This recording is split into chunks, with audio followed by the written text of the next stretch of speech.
this video, I'm going to talk about collages. You'll learn about different types of collages and find out what you'll need to make your own collage. You'll learn where to start, how to find images, how to lay out the images and glue them down, and how to add the finishing touches.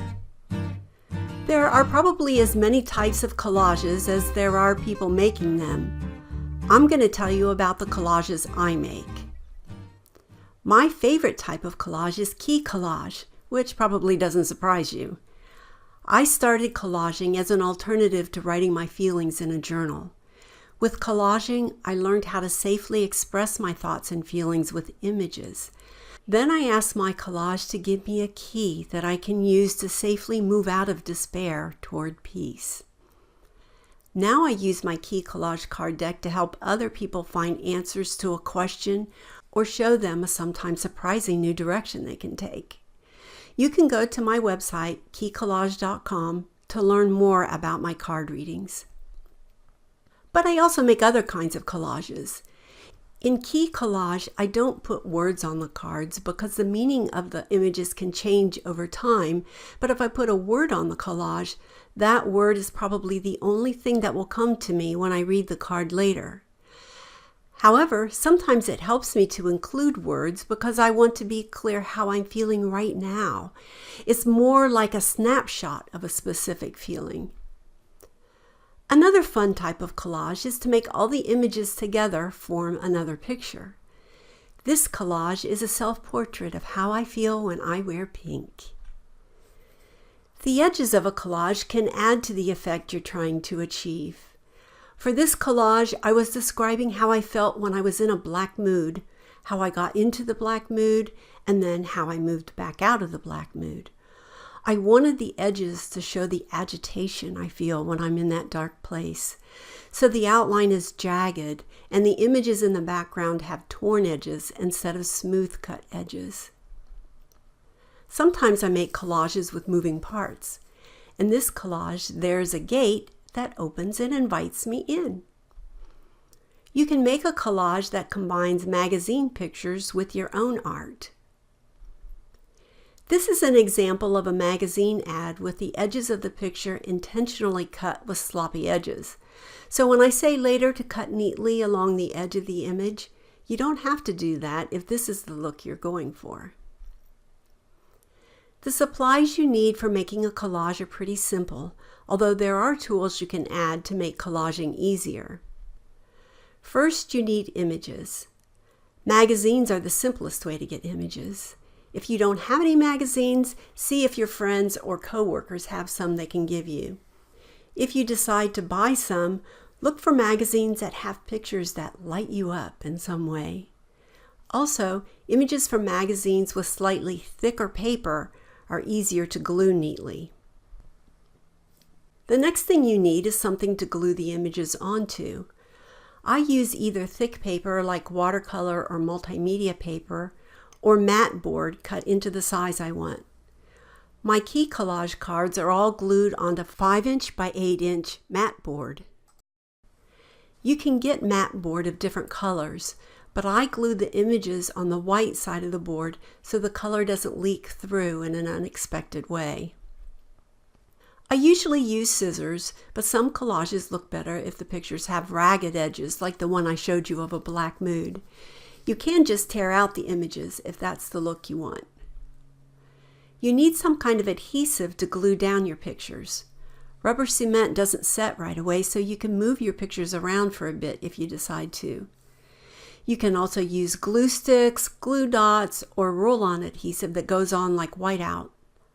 I stay away from liquid glue like Elmer's glue because it tends to wrinkle the paper, especially if the paper is thin. A brayer is a tool you can use after you glue down your images.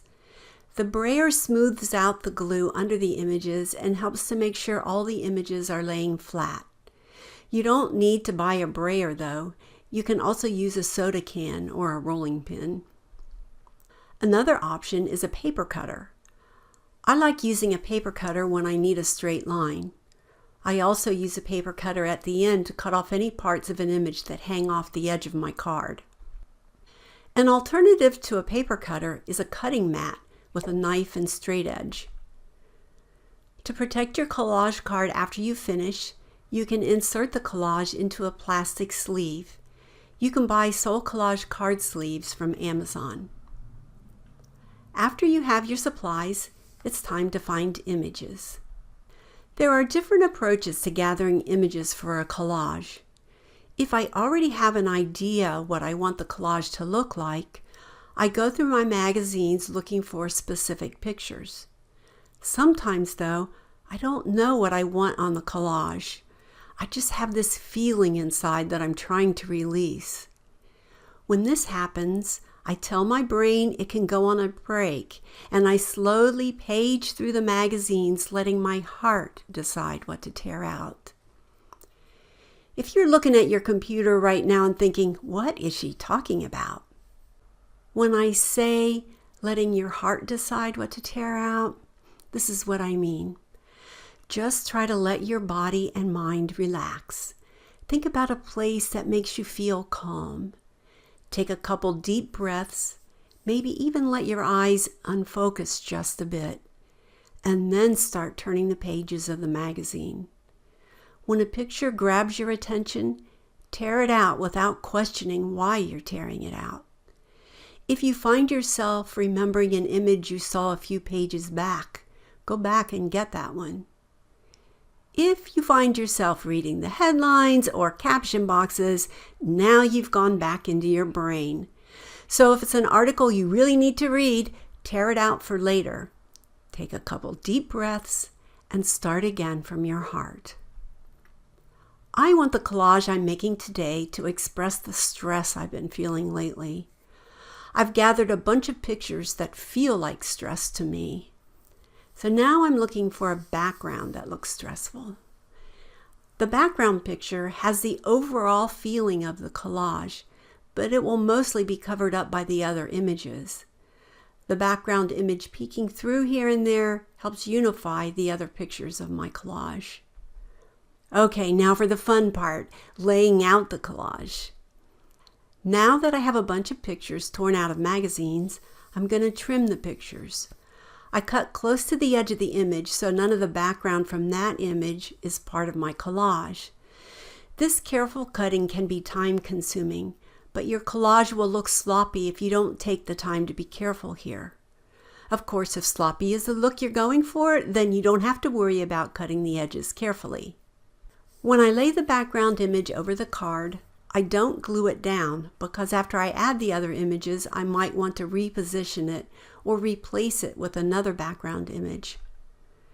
If the background is larger than the card, I sometimes gently fold the edges of the background picture under the card.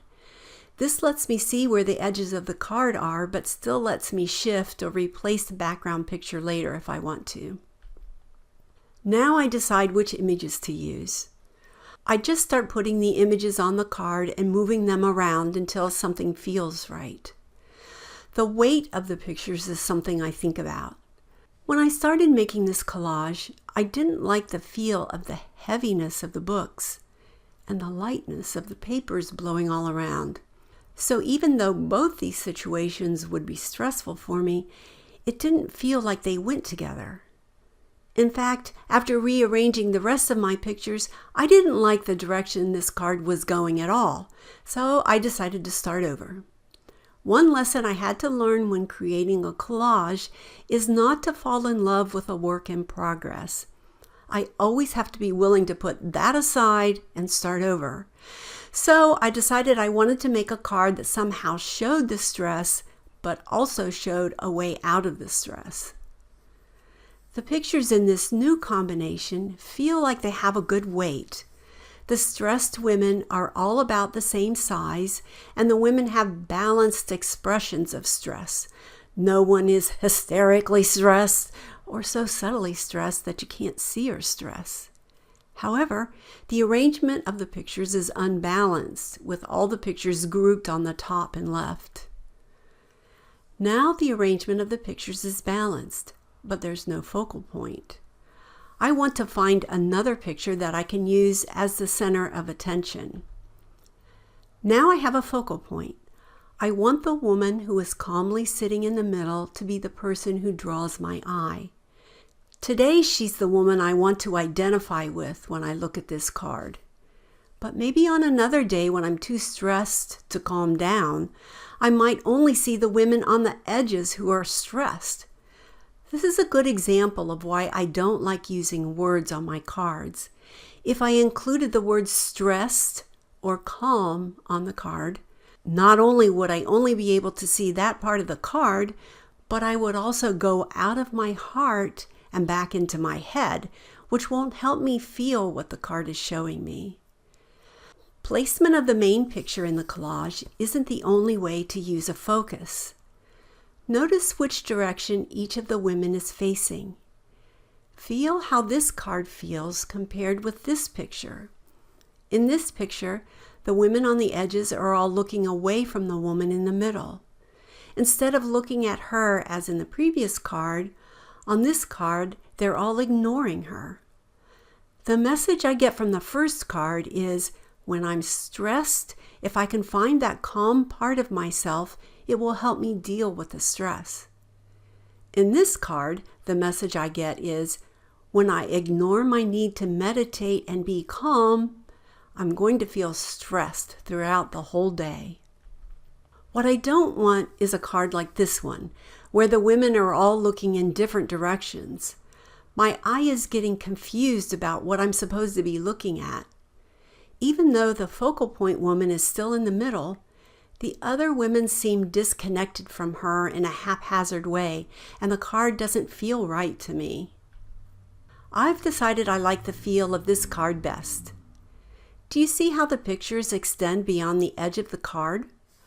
Before I glue the pictures down in these positions, I want to know what the card will look like after I trim the edges, so I'm going to put a frame around the card. You can make a frame out of a piece of thick paper with a 5 by 8 inch rectangle cut out of the center.